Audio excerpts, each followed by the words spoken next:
Hello, friends, and welcome to another episode of Cycling Insider. In this episode, I'm gonna give you the buyer's guide for the Ribble Endurance SL Disc Sport road bike. So you see, recently I got a question about this Ribble Endurance bike, and it was a very simple one. Should I just go ahead and buy this bike, or should I just consider it? I have to admit that I didn't know a lot about Ribble bikes, so I had to do a bit of research about them. So Ribble is a British-based bike builder. They have been assembling bikes since 1897, so a huge heritage in assembling bikes. And one of the kind of key components of Ribble Bikes is that it is a direct-to-consumer brand, so similar stuff like Canyon bikes. And also, as I see, you can have an option of click and collect in different stores that they have.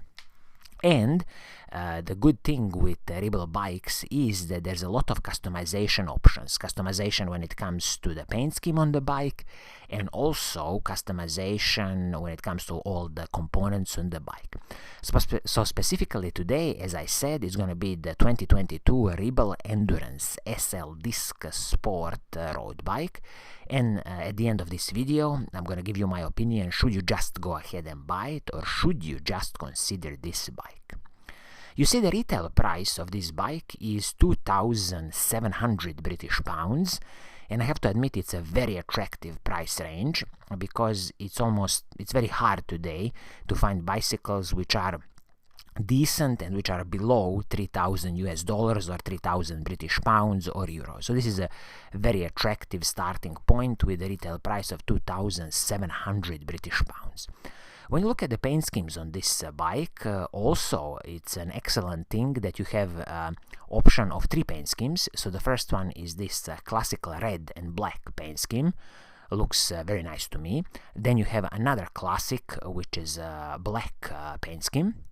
Black with a hint of kind of a light blue, very nice combination. And then this one, which is the teal paint scheme, like a very bright green, metallic green, or a very light bluish paint scheme. So 3 paint schemes out of the box with no extra charge is an excellent thing in my book. But as I said, you can also customize the paint schemes on this bike, or you can even customize the components on this bike. So there's a lot of options when it comes to customization and the paint schemes on the bike. But out of the box, considering the retail price of 2,700 British pounds, this is an excellent offering of 3 paint schemes on this bike. Now we have to answer the question, who is this bike for? So you see, this Ribble Endurance platform, as the name suggests, is all about long days in the saddle, a bit more relaxed geometry, and kind of smooth bike ride. So if you are in the market for this type of the bike, definitely have a look at the Ribble Endurance SL Disc platform. Now we can dive into the specifications of this bike and really see what do you get for your hard-earned money. And as always, we can kick off with the frame and the fork on this bike. So the frame on the bike is the carbon fiber frame using Toraika T1000, T800 carbon fibers. It's a carbon monocoque frame. Also the fork is the carbon fork from Ribble with the full carbon steerer and of course tapered steerer. Both this carbon frame and the fork have a bit of internal cable routing, 12mm through axles front and the back, and also it's going to be flat mount disc brakes. And with this carbon frame you will have a press fit bottom bracket from Shimano. So it's going to be the, as I'm seeing now, the Shimano's BBSA bottom bracket on this carbon frame. When you look at the warranty on the carbon frame and the fork from Ribble, it's only going to be 3 years warranty. So this is a bit of a weak point with Ribble bikes, that this is one of the lowest warranties in the industry. As far as I know, only Cube bikes also have 3 years warranty. Majority of the bike manufacturers are now up to 5-6 years warranty, or you have the big names like Giant, Merida, Specialized, Trek, who are offering a lifetime warranty. So this is something that I would like to see from Ribble, increasing their warranty to at least 5 years. Now let's talk about some of the smaller pieces on the bike, like the handlebar and the stem. So both handlebar and the stem are separate pieces. They are in-house brand of Ribble, level 1 aluminium pieces, both handlebar and the stem. And the good thing here is that nothing is proprietary, so it's easy to replace, upgrade in the future, and also if you need to adjust your position on the bike, super easy with this classical aluminium handlebar and the stem. I have no complaints about this aluminium handlebar and the stem, perfectly fine out of the box considering this retail price. When you look at the saddle and the seat post, the saddle is, in my opinion, superb Selle Italia Model X. But as always, since saddles might be a personal preference, if you don't like this saddle, it's very easy to replace it. And the good thing is that the seat post is the Ribble's own carbon fiber seat post with 5mm of offset. But the main thing here is that a nice carbon fiber seat post should soak up so much of the smaller road bumps. And again, they didn't cut corners here, so you get a carbon fiber seat post. Now let's talk about the wheel set on this bike, which is very interesting. So you are getting a level DB40 carbon wheel set. This is a huge surprise for me that on a bike with a retail price of 2,700 British pounds, they are including their own in-house brand, I'm guessing level DB40 carbon wheel set. 12mm through axles front and the back, 40mm rim height, and from some of the data I could find online, it seems like this wheel set comes in about 1,700 grams, which is very decent for this level of the carbon fiber wheel set. And I'm guessing the hubs are some kind of in-house sealed cartridge bearings, classical hubs. I'm not expecting anything special. But it's very interesting that they've included the carbon fiber wheel set on this level of the bike, which is very rare to see. One thing here to mention is that you gotta check with the Ribble. Is this wheel set tubeless compatible? Can you, change use the tubeless tires, or this is a classical wheel set which only accepts inner tube? For example, in my opinion, I hope it's a tubeless compatible wheel set, because this is the standard technology today, and it would be nice if it is, but just keep that in mind. This wheel set is wrapped in Continental Grand Prix tires, so these are 28mm tires.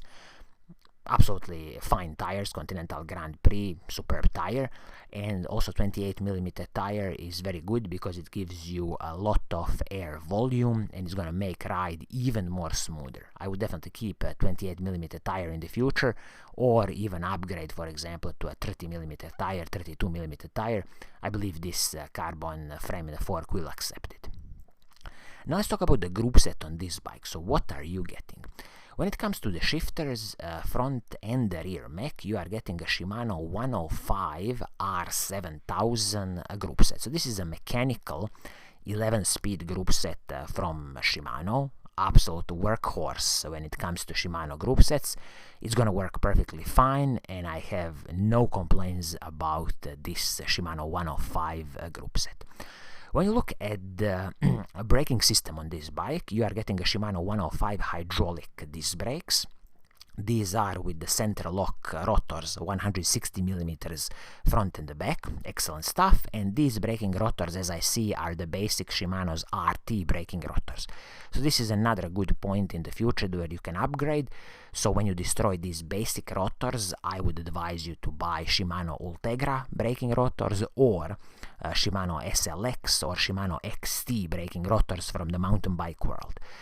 Keep the size at 160mm just because of the very good heat dissipation and braking power. Now let's talk about the crankset on this bike. So what are you getting? You are getting a Shimano 105 level crankset. So it is a 2x11, 50-34 chainrings at the front, and it is paired with the Shimano 105 cassette, 1132 cassette. So it's a very nice pairing of 1132 cassette at the back and 50-34 chainrings. And I'm glad they didn't cut corners here, so everything is full Shimano 105 group set. Also, when you look at the chain, you are getting a Shimano's HG601 chain. So this is 11-speed chain, Shimano 105 level chain. And absolutely in the future, I suggest you to keep the Shimano 105 level chain, or if you want to upgrade, you can always go to the Shimano Ultegra level chain. So, in a summary, what would be my advice to you, considering the retail price of this bike at 2,700 British pounds? Should you just go ahead and buy this bike, or should you just consider it? Well, I'll put it this way. I believe that the price is very attractive at 2,700 British pounds, and you should definitely highly consider this bike. But also have a look at what Giant Defy can do, what Canyon Endurance can do, and you can have a look at my library of videos. I've made videos about all these bikes, just to have a feeling. In this price range, around 3,000 British pounds, you could find some other nice offerings, as I said, from Giant, or for example Canyon, or even Merida, that are very similar to this bike and are offering much more warranty on their carbon frames and forks. Of course, one of the secret sauces of this bike would be the carbon fiber wheel set, but I have no experience with this wheel set and what's the reliability of these hubs, and is it a tubeless ready wheel set, so this is something that you need to check with your dealer. But all in all, very interesting price for this Ribble Endurance SL Disc Sport bike, so you should definitely highly consider this bike, specifically if you are based in UK. So I think this is going to be it for today. I hope you like what I'm doing, and if you do, keep on watching, keep on liking, and as always, I will see you soon in the next episode. Cheers!